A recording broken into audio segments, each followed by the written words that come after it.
Hello, and thank you for joining us on the Monday edition of Journalist Hangout. I am Bukola Samuel Wemimo. Today on the program, organized labor reached truce with federal government, suspends planned nationwide protest over fuel price electricity tariff hike for 2 weeks, and shock, fear, as Boko Haram attacks the convoy of Governor Zulum again near Baga.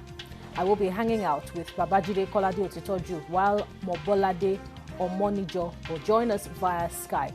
Journalist Hangout starts now.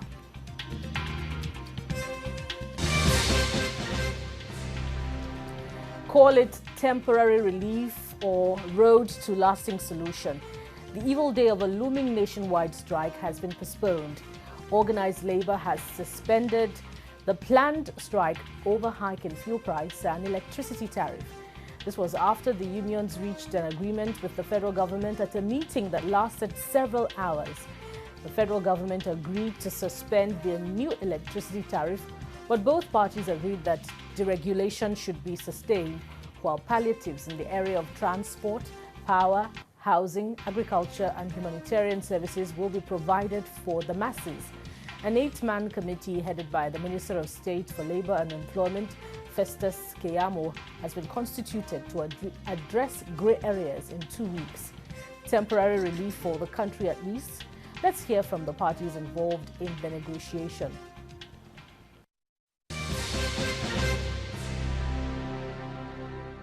The technical subcommittee is to submit its report within 2 weeks. I just working very tightly, but we believe that 2 weeks will be enough. And during the 2 weeks, the discourse shall suspend the application of the cost-reflective electricity tariff adjustment earlier on announced for 1st September. I've also looked at the issue of how to, on a sustainable basis, also monitor the progress in the refinery rehabilitation. And critically, we have also tried to ensure that unions in those sectors are able to participate in a very transparent process of also monitoring the progress and development on how to make those refineries work. It is therefore the decision of organized labor, as represented here, to suspend the action, and we are going to convey our Central Working Committee to then convey the detail of this information to them. The organized labor agreed to suspend the strike till the next 2 weeks, when all agreements here shall be followed up. And what that means is that if the agreement is not being followed up as agreed here, we may not need another notice before we proceed on strike. So it's a suspension, it's not call off of strike. All right, we thank Labour for that rider there. It's a suspension, not a calling off. But really, many have expressed surprise at what Labour was able to achieve with this round of negotiation this time, unlike what trailed the 30,000 naira minimum wage. Babajide, welcome, gentlemen. Babajide Kolade Otitoju, welcome to Journalist Hangout. I was a bit excited. And also welcome Omonijo, who is joining us online. Yeah, Obolade Omonijo, yes, welcome. So there is surprise trailing Labour's achievement this time around. What do you think made Labour able to negotiate from a position of strength during this time, round of negotiation? Well, I think that first and foremost, as soon as Labour served its notice of an industrial action, government, in trying to stop Labour from proceeding with that course of action, had already notified Labour of his plans to roll out a set of palliative measures in the area of transportation, housing, and the rest. So if you had that in mind, then it becomes easier to proceed from that point. All that is needed is just to get you to make a few more concessions so that you can meet at the center. So government had already, I think on Thursday, indicated its desire to come up with some palliative measures. I think that government clearly took labor for granted. The labor unions had been very weak in the last few years, so they took them for granted. Otherwise, the measures that have been taken at this time should have been taken before now. Earlier on. If you planned to increase electricity tariff, increase fuel pump price of petrol, you should have accompanied that with some palliatives. Even in the past, when we didn't get the same a much lower level of increase, there were palliatives promised to people. So, well, in this case, government was just keeping quiet, imagining that it could get away with it because labor had become extremely weak, incapable of achieving so much. So they wanted to take labor for granted, but labor knew that it had merely achieved the idea of a new minimum wage, and that these increases would wipe away whatever gains it had made in the form of a new minimum wage. So labor had to fight. Well, it's a pressure group, as I said last week.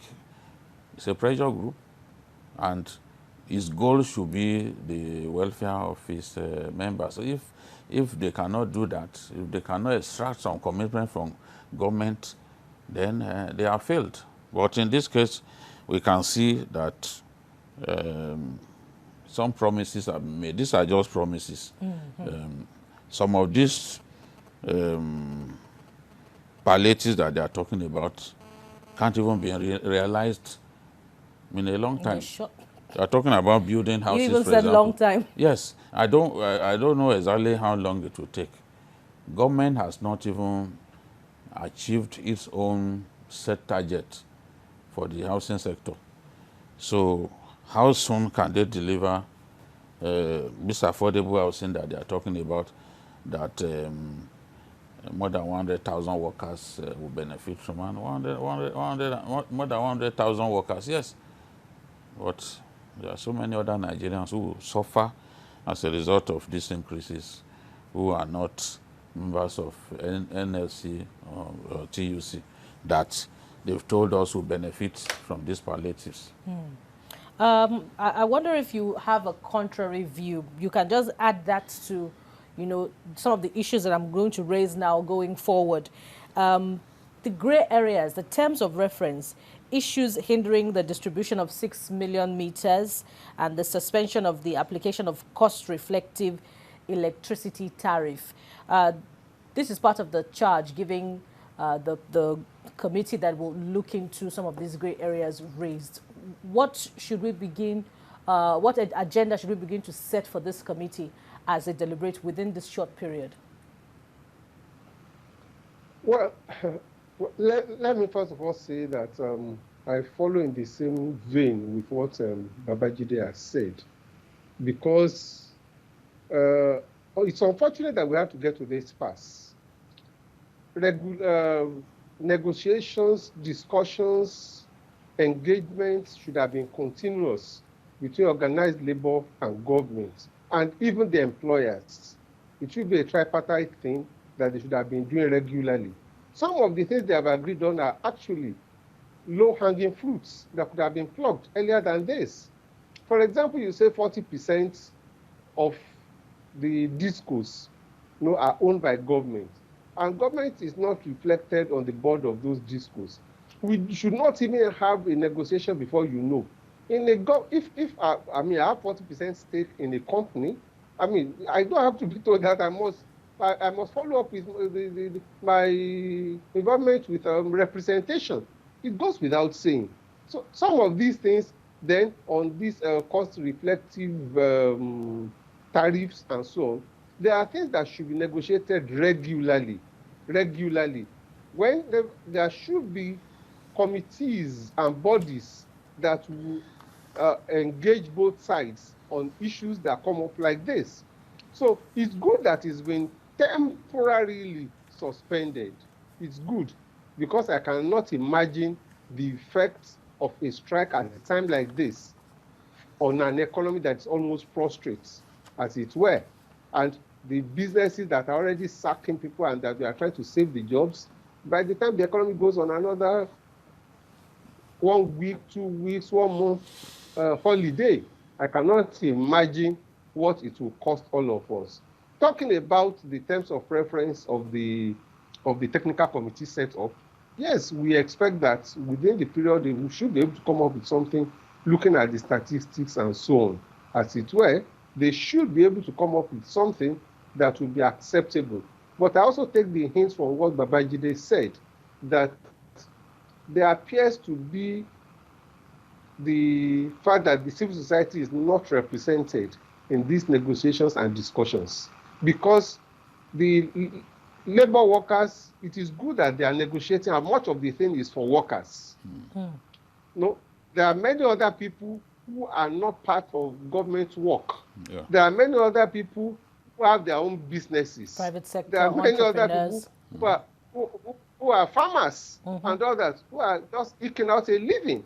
No, they are shut out of this process. If you provide transportation for workers by buying buses, we have gone through that anyway before. When the military was there, federal urban mass transit and so on, all those buses were granted along the line. It wasn't sustained, but maybe a temporary relief. But I like the fact that they are talking about being involved in governance, being involved in issues that should affect the people, being representatives of the people. But I think the civil society should also have been represented. It would have been better for everybody. And people will have more confidence in the process, because in the past, people have been disappointed by what they got through the labor. But if you have labor and the civil society join together in negotiations, it will excite more confidence from the population. Mobola, confidence and transparency are very key issues. I agree with you. Right. But before then, the technical committee has just 2 weeks. Some Nigerians would say that if I have regular power supply, something that can get me through my business, my stay at home, I will even pay for it. Yes. So can these gray areas, issues hindering the distribution of 6 million meters, can they be resolved before the end of 2 weeks? No, of course. The issues, okay. Babajide, go ahead. Of course, they can be resolved quickly. What Labour demanded for was that the increase in tariff should be suspended until everyone had meters. Because, look, one issue that really causes people's blood to boil is this idea of estimated billing. Is brigandage in another form. You are stealing from the people. You are stealing from the people. And we have a regulatory body in form of NEC that we do not really see the effect of its work. Because NEC will issue guidelines, will issue directives, but the discourse will refuse to comply. As we speak, they are still charging people above the ceiling that NEC provides. Yes, they are still charging people between 8K to between 8,000 to 10,000 estimated billing for people who are not big time users of electricity, against the directive of NEC. That was why in the course of this meeting, Labour brought it up and they said, okay, they will look at that area. Look, if Nigerians can see, if they can enjoy consistent electricity. That's the point. And you've told them that, look, there's a price to pay for this consistent electricity. Of course, they will be happy. But what do we have? The electricity is not constant. The generating capacity is low. Some will enjoy electricity, others don't get at all. For me, I've been unlucky. In the area where I live, I hardly get electricity. Sometimes they bring it when we are deep in sleep and the generator is running. That's when they will bring it. But some people, they have, and they will be deceiving themselves that electricity has improved in the country. That's an illiterate way of looking at things. The way to know whether it has improved is to find out what is the generating capacity. What have we generated? I've seen situations in this country when at least 10 power plants, in just 1 week, 10 power plants didn't work. And some Nigerians, because a few of them enjoy electricity in their area, they will say it has improved. No, 10 power plants not working in our country. So how can, I believe that we have to go to the basics. How do we get electricity to improve in our country? Because it is one reason people are going to Ghana, migrating to Ghana. Manufacturing concerns are going to Ghana to set up. I said it before, why should the Ghanaians be having assembly plants? Where are they going to sell the cars? What is the population of Ghana? At best, even the estimated population is about 31 million people. Estimated, not based on a census. 31 million people. Where are they going to sell those cars? It is still a country like Nigeria that they will be looking at. We have the population, we have the market, but we are a country that is badly governed. So we can't even take example of the advantage of the things that God has so freely given us. Yeah, has blessed us with. So this is the thing. If you give me consistent electricity, I'll be willing to pay. I'll be willing to pay, but that's not the case for most Nigerians. They don't see the electricity, and you still come and take their hard-hand money for services that you did not provide. That's why it's painful to people. And that's why this technical committee has a huge task. Let's manage our time. I'd like your views on this, if you can add that to this. The technical committee also agreed a reintegration of Nupeng and Pengasan into the NMPC such that there'll be confidence, as you talked about earlier on, in the dealings of the committee. Does this inspire confidence in you, Mobolade? Well, if it works, yes, I think so. It should. They should have been part of it, really, in the so-called rehabilitation of our refineries, because we've been on it since 2000, since Obasanjo was there.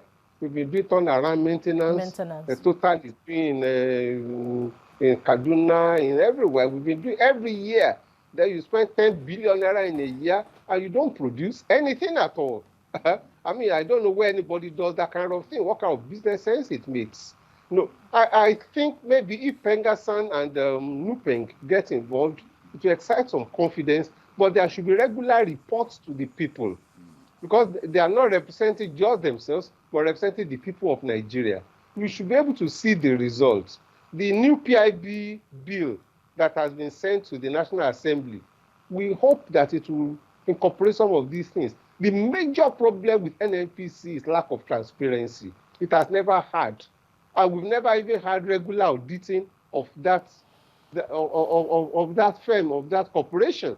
No, we should have it. We should know. The National Assembly also, I don't know why they've not been able to take very active step on this.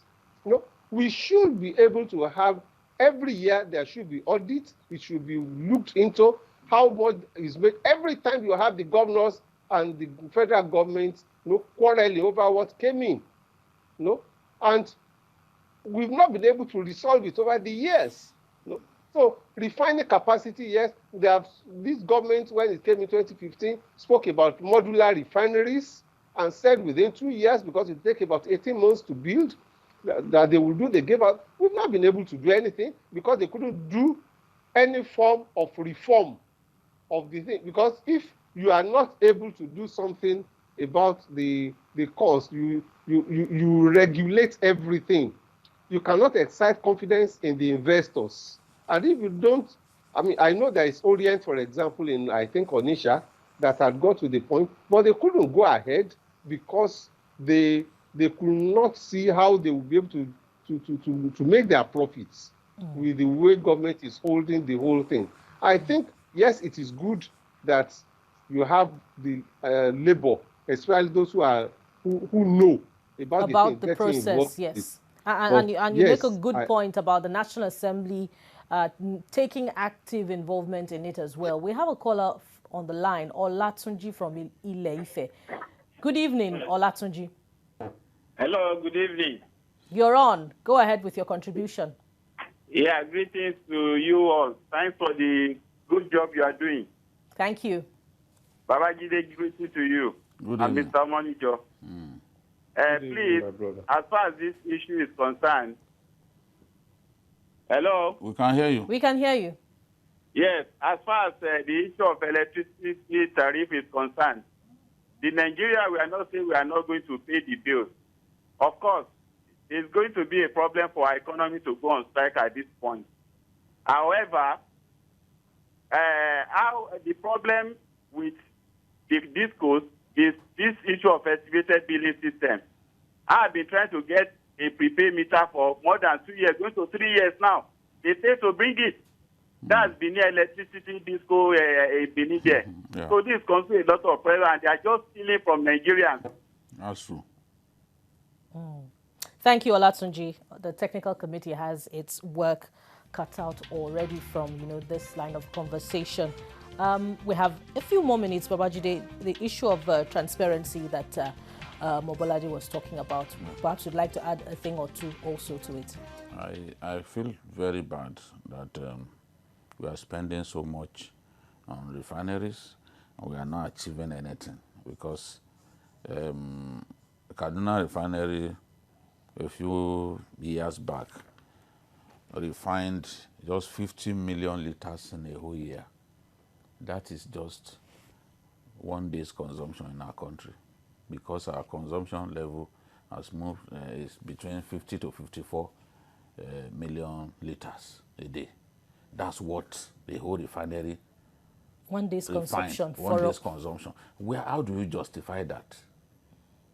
And they have all kinds of overheads. Every year, NNPC is recording losses, and we are just looking at them. We imagine that is something that we can live with. No, it makes no sense. Many people have also suggested to me that, look, it's cheaper to build new refineries than to continue to refurbish refineries that are already cannibalized. I have friends, senior people in NNPC who told me this, that the best thing is to build new ones. The Saudis have told us, they've shown us, that you can build new refineries, big refineries that are capable of refining 400,000 barrels a day. It does not take more than 3 years. To finish one. The Saudis, they delivered 2 just recently. What is wrong with us? In 20 years, we can't build a single refinery. We've only added one. That's a modular refinery, a small one. In 20 years that we've had democracy, we've added just one tiny refinery. And just one state in America, Texas, has more than 40. All right. We hope our leaders are listening to the conversation. We'll take a break on Journalist Hangout now and return with more. Stay with us.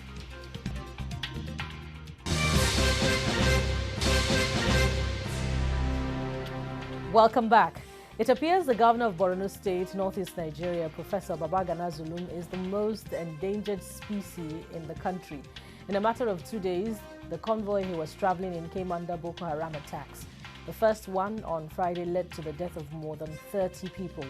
On Sunday, his convoy was attacked again by Boko Haram insurgents along the Monguno-Maiduguri road while returning to Maiduguri from Baga.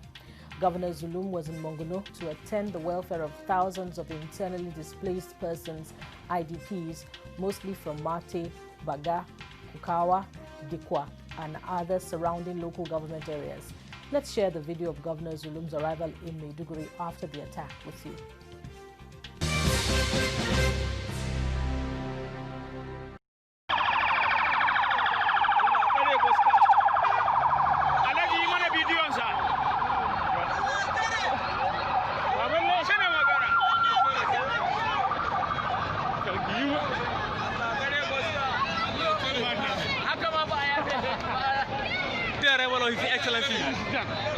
The arrival of the Excellency Zulum, Professor Zulum.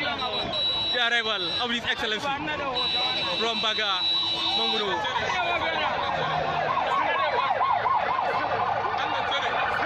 His Excellency. His Excellency.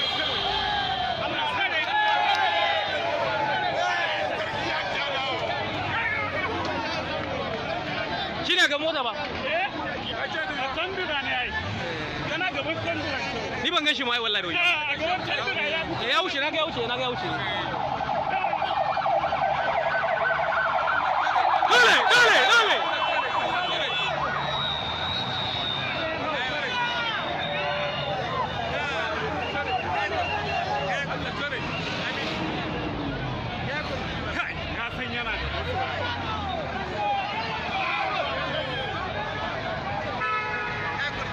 Bagaro suka ce ba.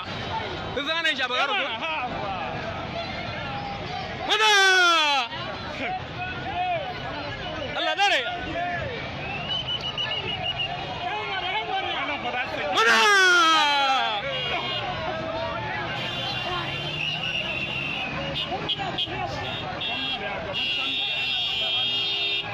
Allah dare!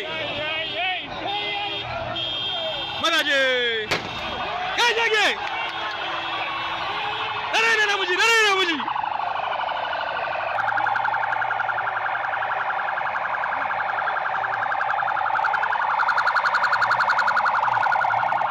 Allah dare. Kuma ku gaske ba. The combo is too much. I cannot be able to record all because the combo is too much. The combo is too much. The combo is too much. The combo is too much. The combo is too much. Let's have a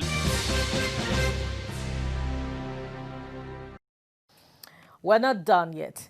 In the meantime, in our discussion on the issue in July, Babajide sounded a note of caution about safety of the Baga axis of the troubled region and the need for Governor Zulum to tread softly. Let's share that with you as well.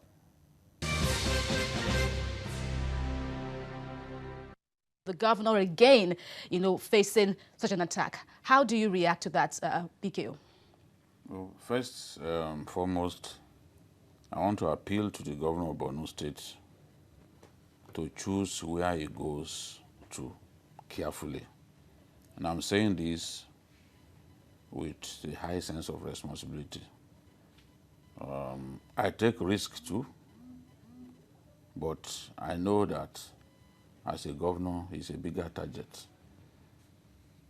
When the governor went to mobile local government headquarters a few weeks back, the governor went with several truckloads of grains to give to the people. As soon as he left the place, Boko Haram stormed the area, intent on stealing the food that the governor had come to give the people. That was the day they shot at a UN helicopter. The point that I'm making is that area is not safe. I've had the back and forth between the military, between a lot of people who are close to the governor do not believe that story, that the shooting was perpetrated by the terrorists. But sometimes we have to give the military, what is it called, the benefit of the doubt. This is the truth. We are in Borno State. Borno State is largely insecure.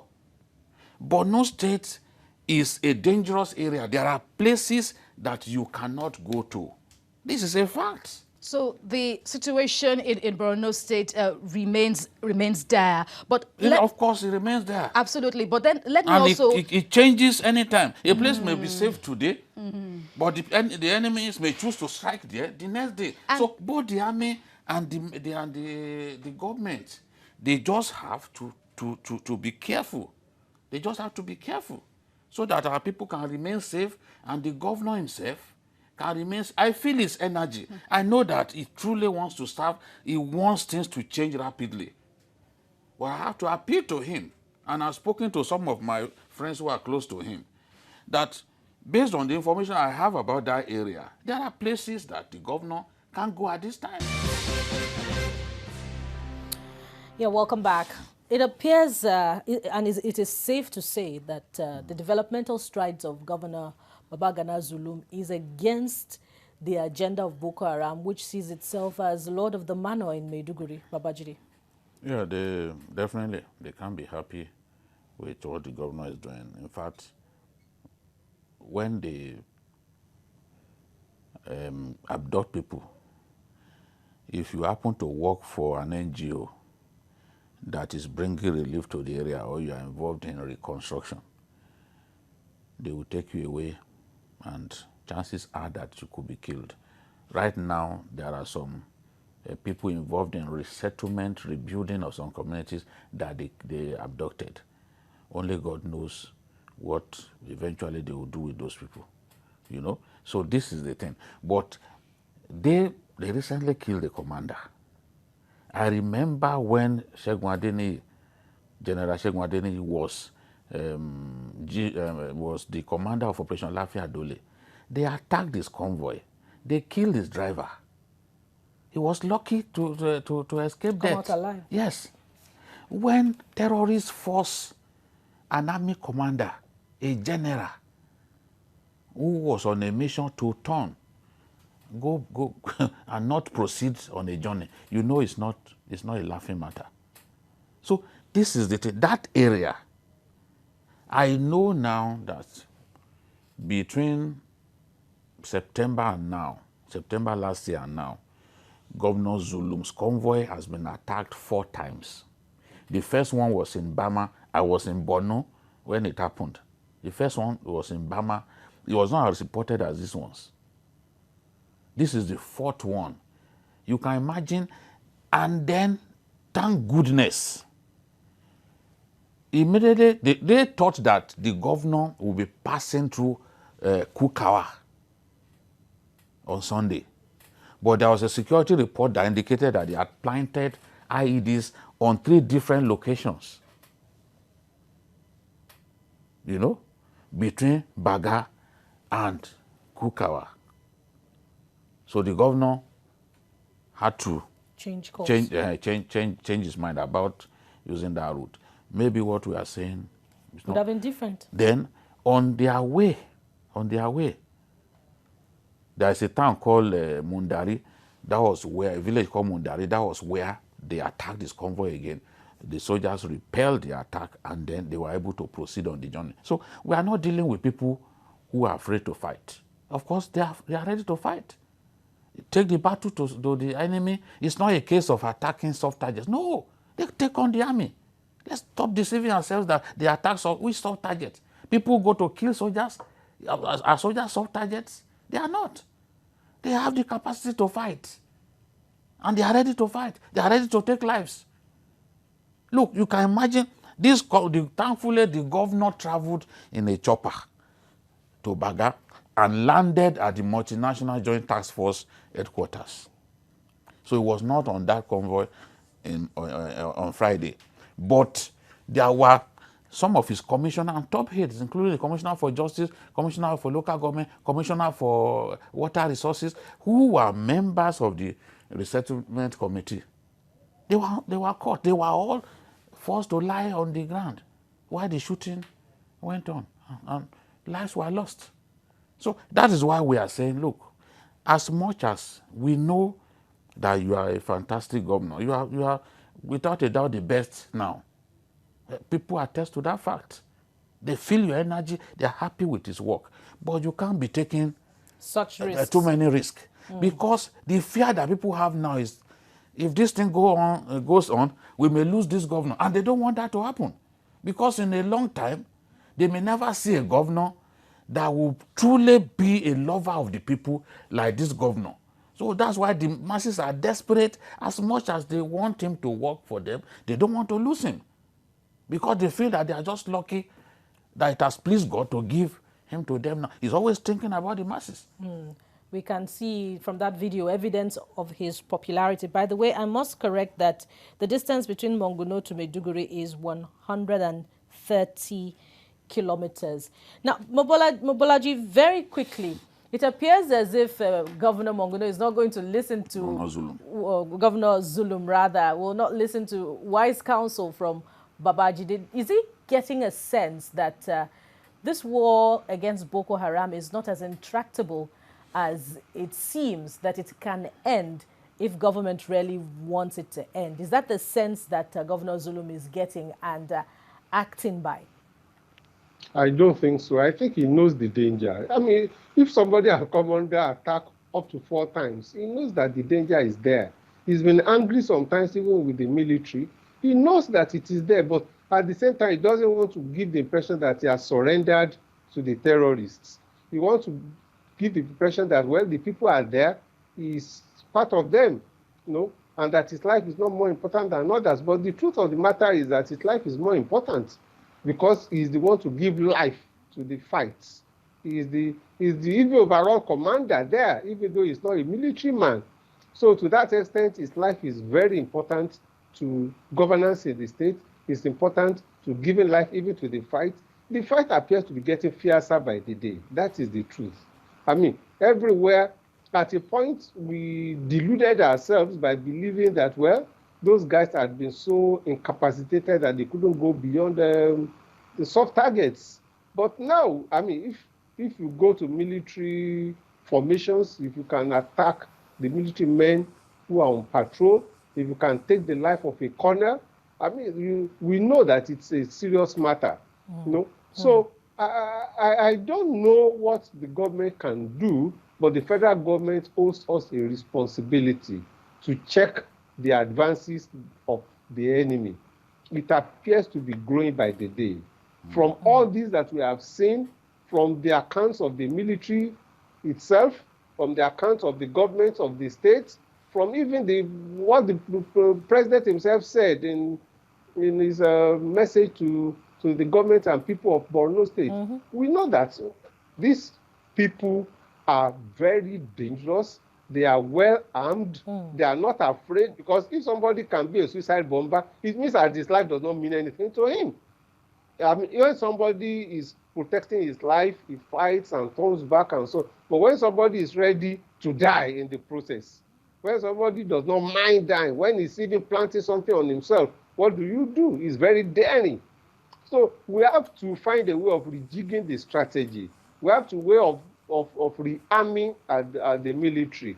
Even the military, sometimes I pity the way they go about it, because we are losing too many of them.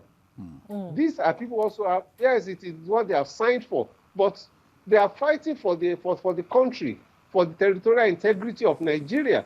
We should also think about them and find a way of rearming them, of ensuring that there's some protection.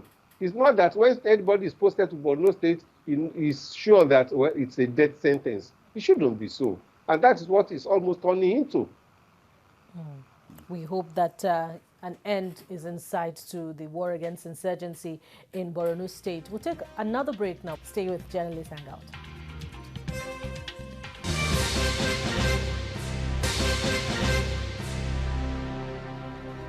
We're glad to have you back. You're watching Journalist Hangout on TVC. In the face of this daunting security challenge, Governor Babagana Zulum has promised to return all internal displaced persons, IDPs, to their homes, which is one of the mandates of his administration. Here's the story.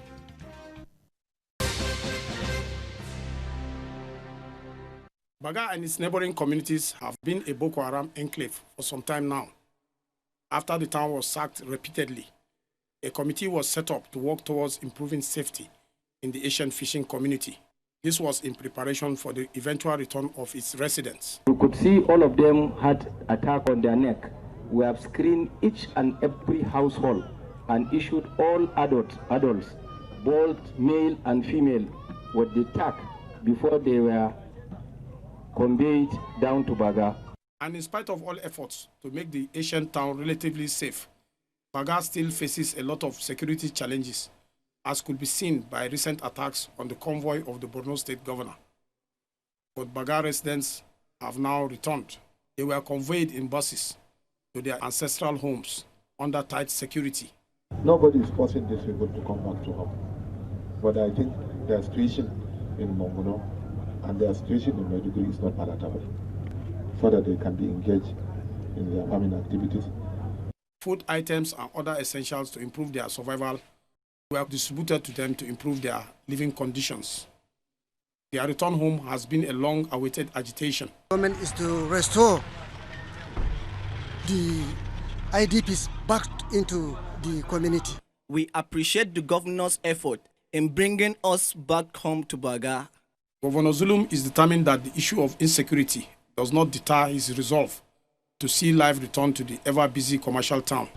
We shall remain resilient, we shall remain courageous, we shall remain determined to ensure that people that are willing to return back to their ancestral homes are returned in a dignified manner. Nigeria is not a party to the Kampala Convention, but we shall obey all the rules and regulations that are enshrined in the Kampala Convention with a view to ensuring the return of the civilian to Baga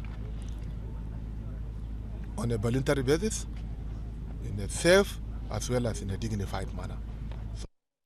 Observers see the governor's untiring efforts as a display of leadership never seen before in the history of Borno State.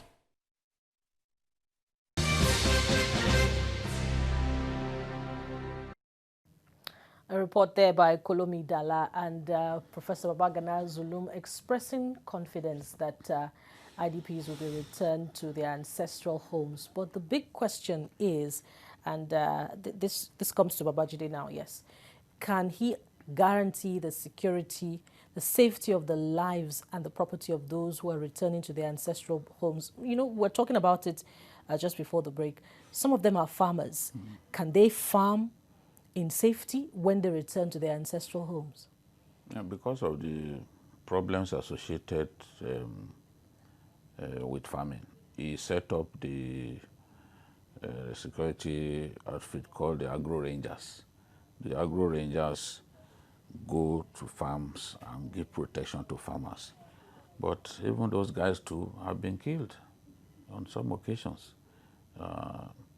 It's a very dicey situation, but he is convinced that it's better to take them to their homes than to leave them in the IDP camps. In the IDP camps, young women are subjected to sexual molestation, you know, in exchange for food and all that. So they are going through a lot.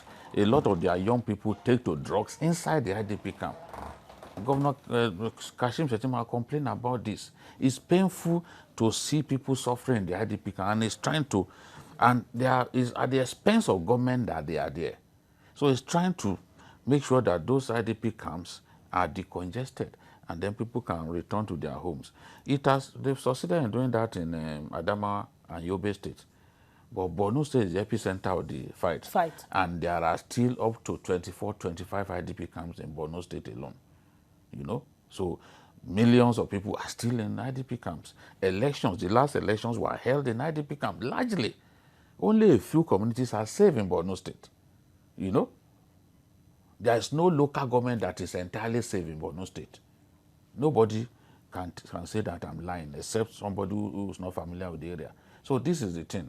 He relies on the military to guarantee security, you know, in all of those areas. But as we have seen, even the soldiers come under attacks themselves. Mm-hmm. So this is the situation. We can only hope for the best. But it's difficult to tell him, stop resettling people, when you know the pains that they are going through. Some of them are even in IDP camps in Niger Republic. He's been there at least 2-3 times. So he will really want to bring them back home, you know. But the security is very important. Mobolade, it's like being between the rock and the hard place. Babajide made a strong point that they are at the IDP camps at the expense of government. That means government is spending a lot. So which do you choose, government's expense or the lives of the people? Well, it goes without saying, you have to choose lives. I mean, the government expense is also for the people, as it were. But I can feel for him. The man means very well. He has noble objectives. But at the same time, we have not, I mean, if the people are taken back home, we have to be brought back. Then I don't think what we would have achieved much. The important thing is to take care of this security situation, which we don't seem to be making much progress about. Government has to think about it. The military has to think about it. we've tried a number of things. They have not really worked. We need to see what we could do to get around it. Otherwise, resettling and so on is just a temporary thing. They will be back in that IDP in no time if it continues like that. In terms of security, it may just be time to think out of the box. I'd like to thank you, gentlemen, Mobolade Omonijo, for your time on Journalists Hangout today. And of course, Babajide Kolade Titoju, thank you for being on the program. That's all we have for you.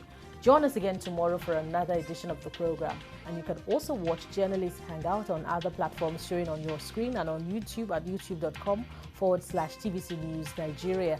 Our feedback channel is Journalists Hangout at tvcnews.tv. I am Bukola Samuel Wemimo.